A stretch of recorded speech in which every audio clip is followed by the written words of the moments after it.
Hi, everyone, and welcome to This Explainer. As a medical educator representing Westminster Multispecialty Clinic right here in Dubai, Healthcare City, I want to talk to you about a very specific clinical reality. We're going to look closely at exactly how those long daily drives are impacting your spine.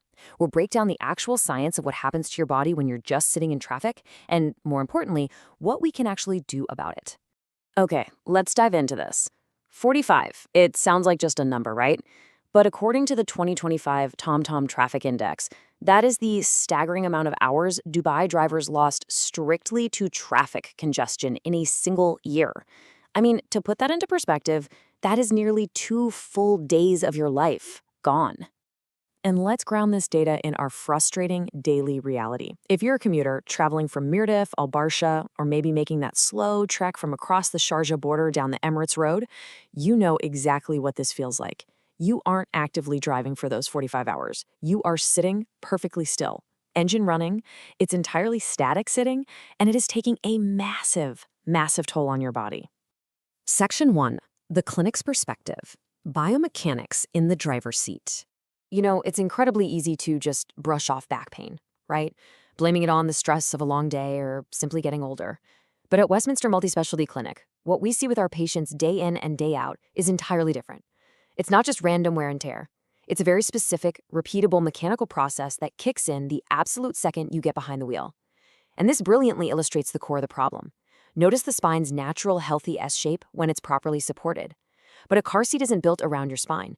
It actually forces your pelvis to rotate backward, so the moment you sit down, that healthy S-shape is literally flattened into a compromised, forced C-shape. Clinically speaking, we refer to this as a kyphotic driving posture. Basically, it's a position that completely flattens out your lower back, significantly increasing the pressure inside your spinal discs and putting immense stress on the posterior elements of your spine. Now, looking at biomechanical research, like the excellent work by DiCarvalho and Callahan, it's clear that this isn't necessarily a dangerous posture if you only hold it for a quick 5-minute run to the store, but it becomes highly problematic when you're locked into it for 45 minutes, twice a day, every single workday. But here's the thing. The static posture is really only half the equation. When you're driving stop and start through Business Bay or just crawling down Sheikh Zayed Road, you're also introducing low-frequency road vibration into your body, right through the seat. When you combine this constant vibration with the static loading of that kyphotic posture we just talked about, there's a direct dose-response relationship with lower back pain. Your spine is essentially absorbing constant mechanical shocks while stuck in a structurally weakened position. Section 2. The silent accumulation. So how does this kind of damage sneak up on people? Well, the stiffness you feel from a single 40-minute commute often fades after a short walk from the parking lot to your office desk, and that creates a dangerous false sense of security. You think the problem is gone, but the mechanics are compounding in the background. Here is the exact biological progression our orthopedic team observes over months and years. Step 1. Your spinal discs are repeatedly compressed, which restricts their ability to rehydrate properly. Step 2. The small, stabilizing muscles in your lumbar spine gradually weaken just from disuse. And step 3, your hip flexors, which are held in a shortened position while seated, begin to permanently pull your pelvis forward. This literally alters your posture even when you're nowhere near your car. So the crucial point is this.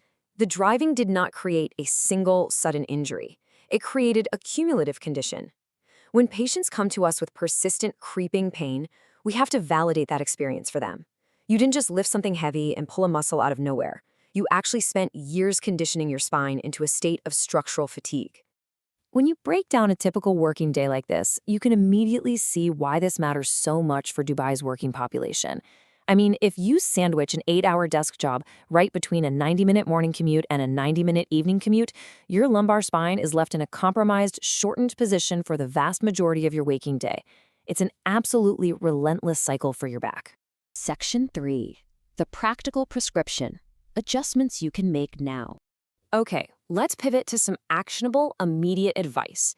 And I want to frame these adjustments not just as comfort preferences, but as genuine 5-minute injury prevention tactics that you can do without having to go out and buy a brand new car.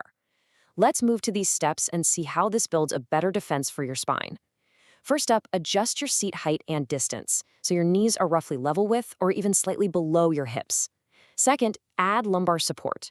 Just a small roll placed right above the belt line makes a huge difference in restoring that natural curve. Third, check your headrest position. It should sit directly behind your skull, not your neck, to keep your head from drifting forward. And finally, soften your elbows. Please don't lock your arms out while gripping the wheel. Every single one of these tweaks directly combats that pelvic tilt and reduces the loading on your cervical spine. Now, beyond adjusting the seat, the simplest intervention is to actually leave the seat. Just 5 minutes of upright movement actively decompresses the spine. Getting out of the car for 2 to 3 minutes at a fuel stop, or maybe during a school drop-off, is vastly superior to sitting at a rest stop for 15 minutes with your seat reclined. Actually standing up allows those spinal discs to reabsorb vital fluid and gives your hip flexors a much-needed chance to lengthen. Section 4. Knowing when to seek help. The good news is that driving-related spinal problems are highly manageable, especially when caught at the right stage. But there is a clear clinical threshold. There are warning signs your body gives you that you simply shouldn't ignore. For instance, if you're experiencing persistent morning stiffness, that's a red flag. If you have pain radiating down into your buttock or leg, or if your back actually feels worse after resting than it does during physical activity, you absolutely need to take action. These specific symptoms usually indicate that a spinal disc might be transitioned from just being temporarily irritated to actively degenerating. And this is exactly where professional intervention becomes necessary. At Westminster Multispecialty Clinic in Dubai Healthcare City, our team's approach involves a comprehensive orthopedic assessment paired with targeted physiotherapy. We don't just look at an isolated X-ray, we consider your daily commuting mechanics right alongside your overall clinical picture to effectively guide your rehabilitation and address the actual root cause of your pain. Which brings us to a final, really critical question for you to consider today. Has your commute become a medical history? It's time to listen to what your back has been telling you. If any of those warning signs sound familiar, don't wait for it to get worse. Schedule a consultation, make those seat adjustments we talked about, and take control of your spinal health today. Thanks so much for joining us for this explainer.